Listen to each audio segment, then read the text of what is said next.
many of you guys may relate to, I moved to Arizona this year, and I moved here because I wanted to get out of the cold weather, and I wanted to just have a change in scenery. And I moved here from Medford, Oregon, which is just a small town in Oregon, and it gets really cold there in the winter, and I wanted to be somewhere where it's kind of warmer all year round. But what I didn't know was that Arizona does get cold, and that the water here tastes like metal. So unfortunately, this means that we had to become water bottle people. And not the type of water bottle people where we can just take our cans and bottles to Walmart and drop them off in the recycling center and get money for it. The type of water bottle people that kind of feels wrong because we just have to throw them away. And my roommate and I didn't know how to recycle here. So this is what our living room looked like after we had filled up 4 bags of cans and bottles. And then we were like, okay, let's go take them to the recycling center, but we couldn't find any recycling centers in our area. So that is why I chose to do my project on recycling in Arizona, and I hope that by the end of my presentation, you guys will know a little bit more about recycling here and how it's different from other places. So I chose my topic because I can use my schoolwork to learn something new that I didn't know about before, because the topic doesn't seem to be very common here, and because by learning about this, I can use my research to implement something new in my life. So when we got all of our cans and bottles together and we found out that there was no way to recycle them, or we couldn't figure out any ways to recycle them here, we decided that we would save all of our cans and bottles and take them to LA with us for spring break. And unfortunately, we both have Honda Civics, so we didn't know how we were going to fit them, and we didn't know how we were going to get them there. So if any of you guys can tell me how to pack 12 bags of cans and bottles into our Honda Civics and take them to LA with us, I'll give you guys the money for the cans and bottles deposit that we get. So in class, I brought up this topic because we were talking about it in class, and my roommate and I had been discussing it before class about how we were going to get rid of these cans and bottles, and a lot of the reactions were kind of surprising. People were like, what's recycling? And haha, that's so funny, we don't have that here. And so I thought of it as kind of an opportunity so that I could teach some people more about recycling here in Arizona and learn about it myself, because I didn't know how to do it. So there are a couple places in Arizona where you can recycle cans and bottles and anything that's recyclable, such as Cash for Cans. There's a couple of them located here. I haven't been able to find like specific locations, but I know that there are some here. So if any of you guys know where they are, that would be very helpful.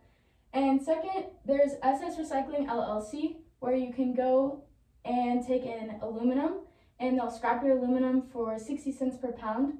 This means that you can take in soda cans, beer cans, tuna cans, chicken cans, any kind of cans that you have, and they'll give you 60 cents per pound. And that's not a lot of money, but it's still something. And then Goodwill, a lot of people don't think of this as recycling, but it's taking something such as like clothes and shoes, whatever you have that you don't use anymore, and giving it a new purpose for somebody else. So an article by Zyme Science says that 75% of all waste can be recycled. This recycling doesn't always mean just taking things that are recyclable and throwing them in the recycle bin. You can use this as like a new thing. You can take an old thing and turn it into something new.